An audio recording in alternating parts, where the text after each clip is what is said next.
All right, let's get right into it. The whole world seems to be holding its breath, watching the Middle East. And really, the biggest question on everyone's mind is this one. Is Donald Trump actually backing down on Iran? Because the signals we're getting are, to put it mildly, all over the place. But when you start to piece everything together, two very, very different pictures begin to take shape.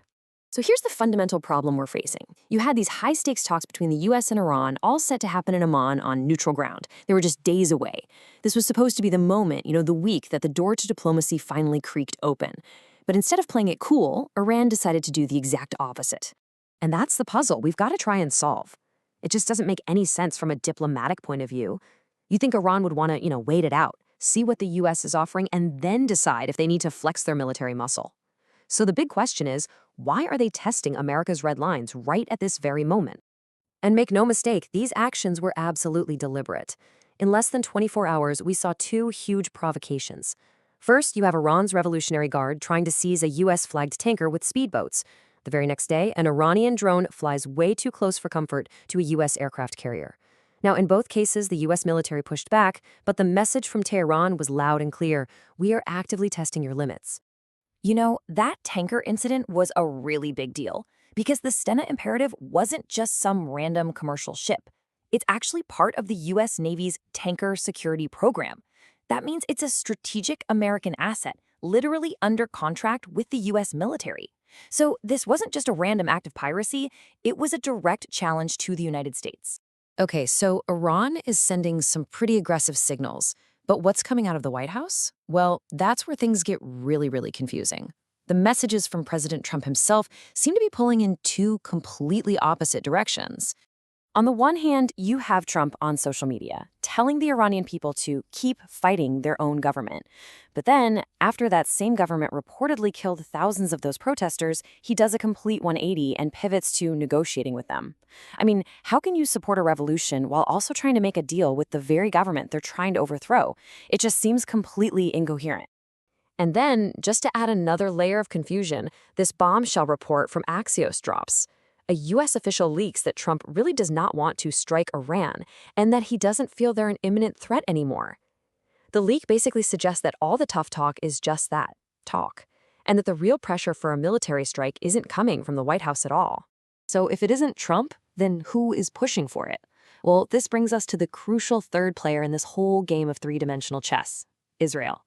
And unlike Washington, there's absolutely zero confusion about where they stand. Israel's position is crystal clear. From their perspective, these diplomatic talks are just an Iranian tactic to stall for time while they get closer to a nuclear bomb. They've warned that any attack will be met with overwhelming force, and they insist any deal has to include Iran's ballistic missiles and all their proxy groups in the region. And here's the key part. They're getting ready to act alone if they have to. Okay, so we've got Iranian aggression, American confusion, and Israeli resolve. It is a messy, messy picture. But what if the confusion is the entire point? You see, there's a historical playbook for this that suggests a completely different and honestly a much more chilling way to look at everything we're seeing. And this is really the heart of this alternative theory. What if all these mixed signals, all the leaks about Trump being hesitant, this big public push for talks, what if it's not a sign of weakness or indecision? What if it's all part of a very deliberate strategy? A smokescreen for a planned military attack. Some analysts are pointing to the playbook from a past conflict, which was codenamed Operation Rising Lion, and the pattern is just identical. Step 1, you create this public story about wanting diplomacy. Step 2, you leak stories to the press that you're reluctant to use force. Step 3, you let everyone get optimistic that a deal is just around the corner. And then step 4, when your enemy is relaxed and thinks they're safe, you strike. So this theory basically suggests that the leaks about Trump not wanting a war are actually intentional misdirection. The goal would be to create all this diplomatic noise to lull Iran into a false sense of security, making them believe that a military strike is totally off the table, which, of course, creates the perfect opportunity for a surprise attack. And you have to remember, none of this is happening in a vacuum.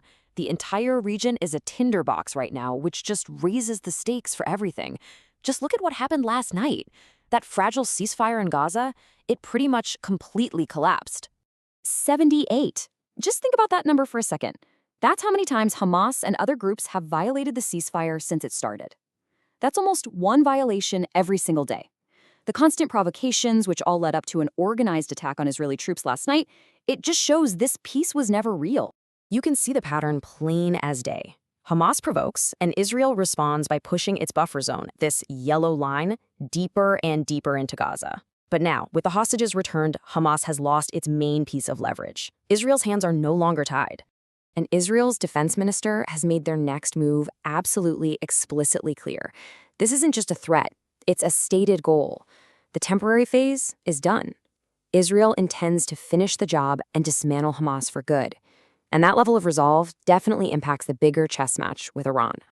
So after we look at all the different pieces, Iran's provocations, Trump's missed signals, Israel's hardline stance, we're left with two starkly different possibilities, two competing theories that both seem plausible but that are completely at odds with each other. So which is it?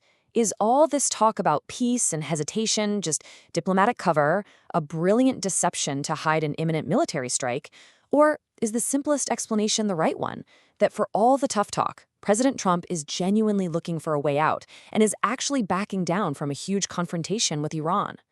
As of right now, nobody knows for sure.